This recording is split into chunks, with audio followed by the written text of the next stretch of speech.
Good day, everybody. My name is Glenn Moore. I'm from Personal Trust, and I'm just going to chat a little bit today about the very tough time that we've been having in the markets, certainly for the year to date. So I'll just share some thoughts and views with you on performance thus far, and to just let you know how we're positioning the funds for the future. So the data for the year to date, which I'm sharing with you over here now, shows you just how the various markets have performed during the course of the year to date and how our funds have performed. So starting at the top, you'll see that the MSCI World Index has declined 13% this year, and that is in Rand terms. And that has been triggered effectively by probably one of the most aggressive sell-offs in global bonds that we've seen for many, many years. So global bonds down 9.1% for the year to date. That has led to South African assets also coming under pressure. So you'll see listed properties down 10%. The all-share index is down 6%. Our bonds, remarkably, actually slightly positive for the year. And of course, cash has been a reasonable place to hide, slightly up for the year to date. And of course, interest rates are rising. So whereas a year ago we would have said cash is trash, cash is becoming a little bit more of an attractive option, although yields remain below inflation. So it's pretty unusual to have a look at that top group of figures there for an environment in which the MSCI World declines by 13% and the JSE All Share Index only goes down by 6%. So just to unpack that a little, so global bonds sold off aggressively, which means that, so for example, in the United States, the bond yield went from 1% to 3%. That puts pressure particularly on the highly rated tech component of the market, which came under pressure, and so therefore global equities sold off aggressively. South African equities in certain spaces also sold off aggressively.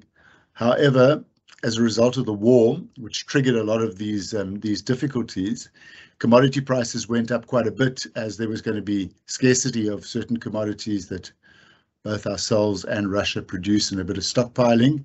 And so therefore the resource sector of our market held up better. And so therefore the South African market outperformed global markets, which is a first for quite a long period of time, because global markets have certainly been leading our market. I said cash was a place to hide. The best place to hide was in the dollar. The dollar has been remarkably firm throughout this period. Obviously, Europe has its problems, sterling has its problems, and so therefore with interest rates starting to rise relatively rapidly in the United States, the dollar caught a very strong bid, and the dollar was up nearly 6.9% against the Rand. In fact, I think the end of the quarter, August, both sterling and euro were weaker against the Rand. So you can see how very strong the dollar is. And so by comparison to those numbers at the top, particularly the growth assets, global equities, global bonds, South African equities, our funds, I think, held up relatively well in that environment. Personal Trust Managed Fund down 3.3%, 3.38%, Prudent Fund down 2.2%, and the Personal Trust Conservative Managed Fund down 1% for the period.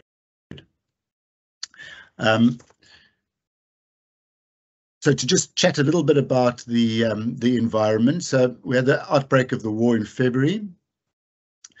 This in turn had a knock-on effect to the oil price, and a number of supply chain issues started to lift their heads. This then resulted in inflation going up relatively quickly and much more than the market expected.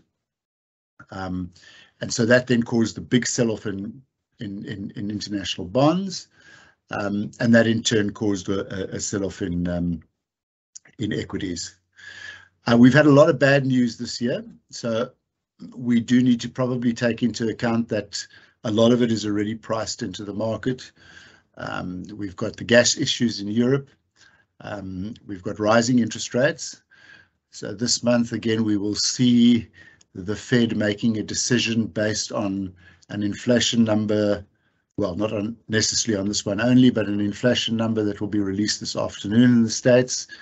That will then, market will then begin anticipating whether we're going to see another 75 basis points hike from the Federal Reserve. And that, of course, has a knock-on effect around the world. Interest rates in all of the different countries. And as you know, rising interest rates is an environment that's not really great for equities. The other factor I think to consider, and certainly that has somewhat been priced into the market, is that we have a geopolitical environment today that is significantly different from what it was a year ago.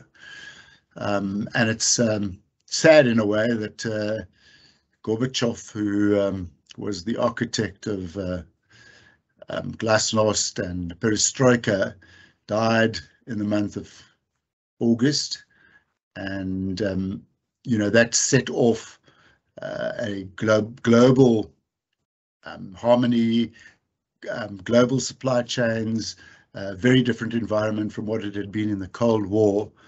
And unfortunately, since this invasion of Ukraine, it seems as though the geopolitical tensions are rising, not only in Europe, but also between China and the United States over the Taiwan Straits recently.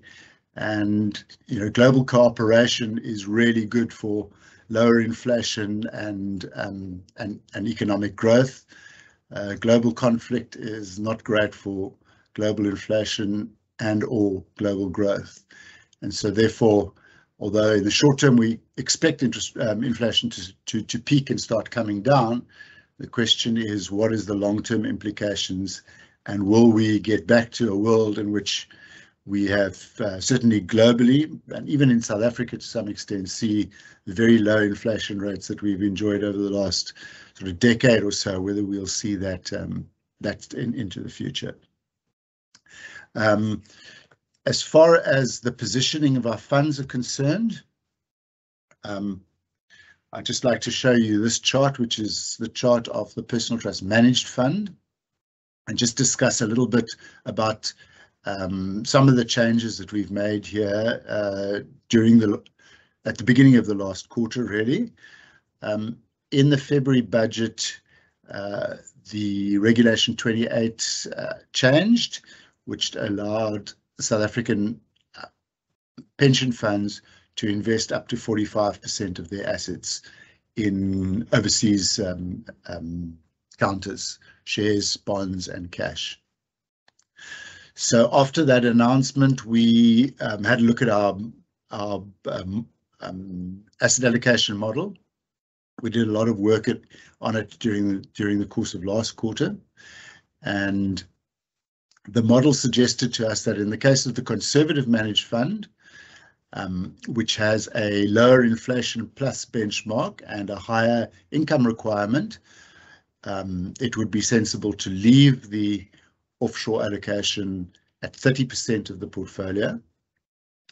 But in the more aggressive asset allocation fund, the Personal Trust Managed Fund, which has a higher inflation plus benchmark, the model suggested that we should increase that exposure, which we did so in May.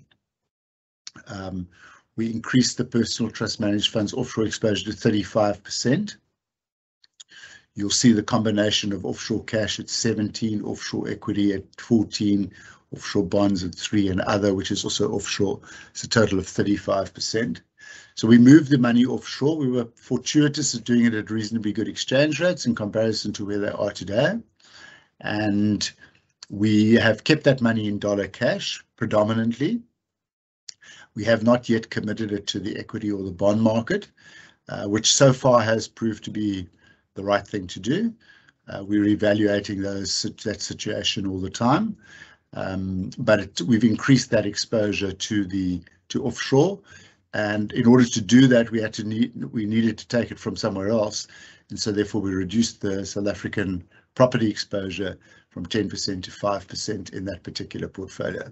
So that's how we're asset allocated at the moment. And we will continue to monitor and review our asset allocation model to ensure that we have the appropriate asset allocation for our portfolios. Remembering that at certain times it feels like you want to have all of your assets offshore, particularly in South Africa, because of the volatility of the politics and also the low growth environment that we've become accustomed to. But remember that by moving money offshore, immediately you take a huge haircut in terms of the income that is able to be produced. So, for example, South African bond yields are still yielding somewhere around 11%, whereas American bond yields, having gone from 1% this time last year, are still only yielding 3%. So it's a massive amount of income that you give up by moving assets, certainly in the bond market, offshore. But that also then impacts the equities. So just in terms of that asset allocation, you can see that we're underweight equities, so we're underweight risk assets. We're overweight South African bonds, which at 11% yields offer, we think, attractive returns. And we remain negative on offshore bonds where the yields are only 3%.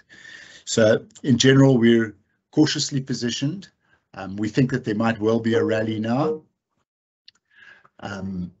Because of if inflation comes in lower than expected, we think there might well be a rally. But we remain concerned about the geopolitical environment, which can get messy at any point. We're certainly hopeful that things will improve, but the China-America arm wrestle doesn't feel comfortable at all for lower inflation, and so therefore we remain cautious. And we'll continue to evaluate and manage the portfolios to the best of our ability in this pretty tough environment. Thank you very much indeed, and until next time. Cheers.